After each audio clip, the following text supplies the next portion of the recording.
Donner un sens à sa carrière, c'est l'objectif pour beaucoup d'entre nous. Le programme associé de On Purpose, une association créée en 2009, permet à de jeunes professionnels de se reconvertir dans le secteur de l'économie à impact positif. Pour en parler avec nous, je reçois aujourd'hui Anouchka Collin, participante au programme On Purpose. Bonjour et bienvenue sur Sensation. Merci. Alors On Purpose aide des jeunes cadres qui veulent travailler pour l'intérêt général auprès d'associations, de start-up sociales ou d'ONG. Pouvez-vous nous dire quels sont les objectifs principaux de ce programme ? Oui, bien sûr. Donc, l'idée de On Purpose, c'est de permettre, comme vous l'avez dit, donc à de jeunes professionnels entre 3 et 15 ans d'expérience, de faire une transition de carrière vers l'économie sociale et solidaire. Donc, ça regroupe les associations, les startups sociales, etc.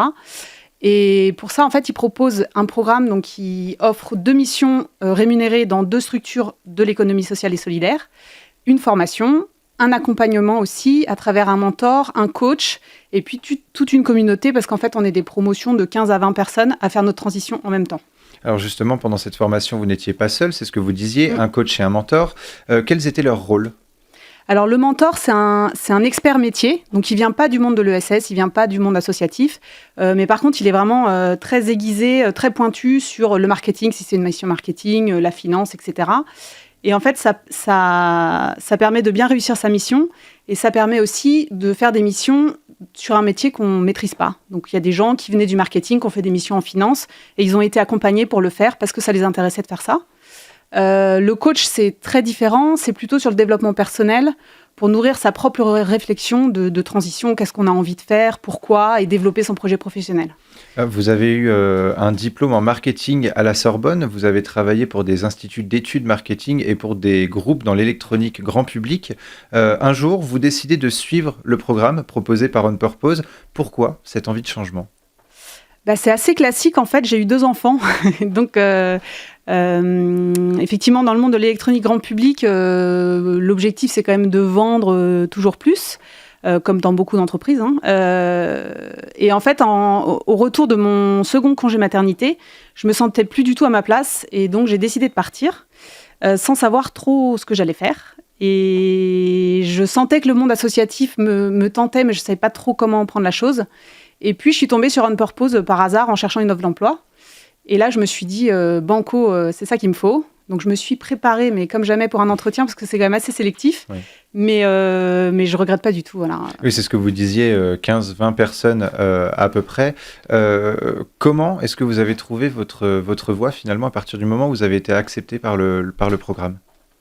En fait, c'est un chemin un peu continu. Parce que la première mission, on découvre tout, on ne connaît pas du tout ce monde-là. C'est très différent, le mode de gouvernance... pourquoi les gens sont motivés et se lèvent le matin, tout est différent en fait, tous les enjeux sont différents. Donc je dirais la première mission, c'est vraiment une découverte. La deuxième mission, on va chercher peut-être à être un peu plus aiguisé, à mieux comprendre les enjeux. Et puis voilà, après, ça continue tout le temps en fait. Alors justement, comment se passe la formation ? Il y a un coach, un mentor, mais comment ça se passe de l'intérieur ? Qu'est-ce qu'elle vous a apporté ? Alors en fait, la formation, c'est tous les vendredis après-midi. On est donc avec sa promo de 15-20 personnes. Et puis on a des experts du monde associatif qui viennent nous parler de leurs expertises et aussi qui viennent partager beaucoup leurs réflexions. Et du coup, ça nourrit beaucoup sa propre réflexion, son envie de travailler pour ce secteur ou pas, ou alors de se spécialiser dans une cause, parce que des problèmes de société, il y en a tellement qu'il y a tellement de choses à faire qu'il faut bien aller quelque part.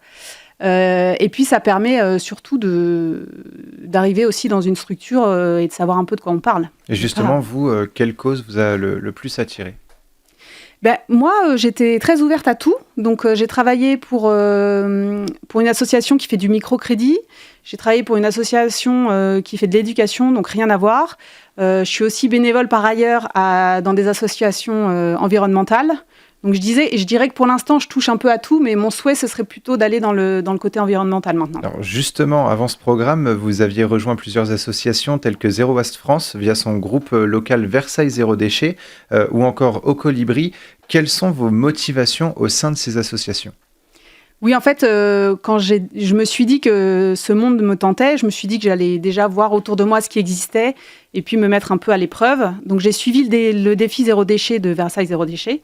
Et à l'issue du défi, j'ai décidé de rejoindre l'association en tant que bénévole.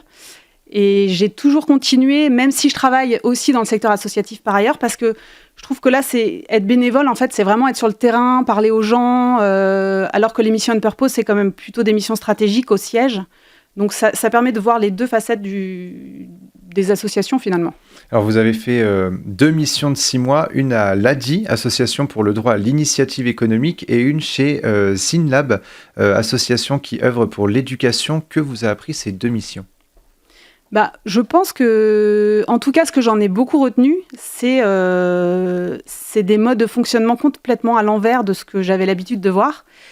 Par exemple, l'autre n'est pas un concurrent, l'autre est un partenaire potentiel qui pourrait aider à faire entendre la cause, à avancer sur la résolution d'un problème de société. Alors que moi, j'étais très méfiante, parce que j'étais dans un monde hyper compétitif. Ça permet aussi, c'est aussi un monde qui se remet tout le temps en question. Est-ce que ce qu'ils font, c'est vraiment utile aux gens, utile aux bénéficiaires ou pas, et sinon comment on améliore ? Donc ils sont toujours en train de se poser des questions en fait sur ce qu'ils font. Et puis c'est aussi comment faire de superbes choses avec très peu de moyens, parce que moi je viens d'une entreprise qui avait beaucoup de moyens, donc c'était vraiment très différent, quoi. Et justement, aujourd'hui, avec le recul, si vous pouviez changer quelque chose, est-ce que vous referiez tout exactement pareil ou est-ce que vous changeriez quelques petites choses ?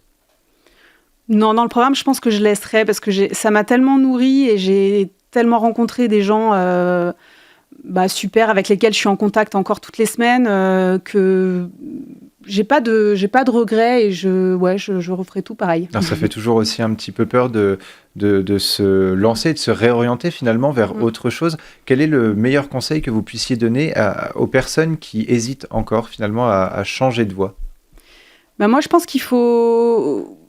j'aime pas ce terme « il faut », donc je vais reformuler, mais je pense qu'une bonne initiative, c'est déjà d'appeler des gens du secteur ou des gens qui ont fait une transition et d'en parler avec elles, parce que parfois, on se dit qu'il nous faut une transition alors que c'est pas vraiment ce qu'il nous faut, c'est peut-être plus de changer d'entreprise ou faire son métier autrement, parce que c'est quand même un processus qui est long, qui demande beaucoup d'investissement personnel et qui est très beau aussi, mais je veux dire, il faut se mettre un peu à l'épreuve de est-ce que c'est vraiment ça ?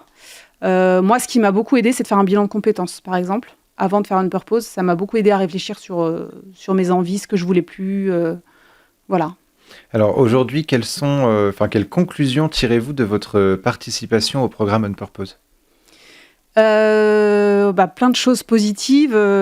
Déjà un réseau de dingue dans le monde associatif, mais aussi à travers notre promotion nos camarades de promotion. En fait, il y a 2 promotions par an, donc on se chevauche de 6 mois entre celle d'avant, celle d'après. Donc on connaît en fait beaucoup de gens qui travaillent dans beaucoup de structures différentes et avec qui on peut partager nos questionnements. Et le questionnement, il est toujours en cours en fait. Moi, ce que ça m'a révélé, c'est que j'étais hyper curieuse. Donc maintenant, je lis plein de choses, je vais à plein de conférences, je me renseigne sur plein de problèmes sociaux et environnementaux, ce que je faisais pas du tout dans mon métier d'avant, où j'allais au salon des études marketing parce que je faisais des études marketing, mais c'était tout. Donc je trouve que ça apporte vraiment une curiosité insatiable. Alors justement, au niveau de l'environnement, vous y êtes engagé, vous le dites depuis le début. Qu'est-ce qui vous a attiré justement dans cet engagement pour l'environnement, pour préserver l'environnement ? Je pense que c'est quelque chose qui était déjà en trame depuis longtemps dans mon subconscient, je ne sais pas comment on peut dire, mais on en entend aussi de plus en plus parler. Donc je me suis dit, qu'est-ce que moi, je fais à la planète et comment je pourrais faire différemment ? Et il faut bien commencer quelque part. Donc, j'ai commencé par les déchets. Et je trouve que c'est une bonne porte d'entrée parce que c'est relativement simple à mettre en place. En tout cas, des petites choses qui font vraiment du bien. Est-ce que vous avez d'autres projets pour la suite ? Je pense que je vais continuer à être curieuse, à faire des formations, à faire des MOOC, ça va être ça. Il y a aussi le lien social finalement qui vous a plu dans les associations, le fait de rencontrer les gens, la curiosité, etc. Ça a été bénéfique pour vous ? Oui, très bénéfique. Et puis surtout, comme je vous disais, cette nouvelle mentalité où les gens sont quand même, dans mon expérience, en tout cas, ceux que j'ai croisés sont quand même beaucoup plus bienveillants. Et du coup, on peut aussi plus oser être soi-même, poser des questions quand on comprend pas et dire qu'on comprend pas, c'est pas grave et c'est ok, et il y a toujours quelqu'un pour nous aider, et je trouve que c'est une richesse dont se privent pas mal d'entreprises. Et pour ceux qui sont intéressés par la formation, on peut retrouver toutes les informations sur www.onpurpose.org. Et pour revoir ou réécouter cette émission, rendez-vous sur notre site et application Radio Sensation.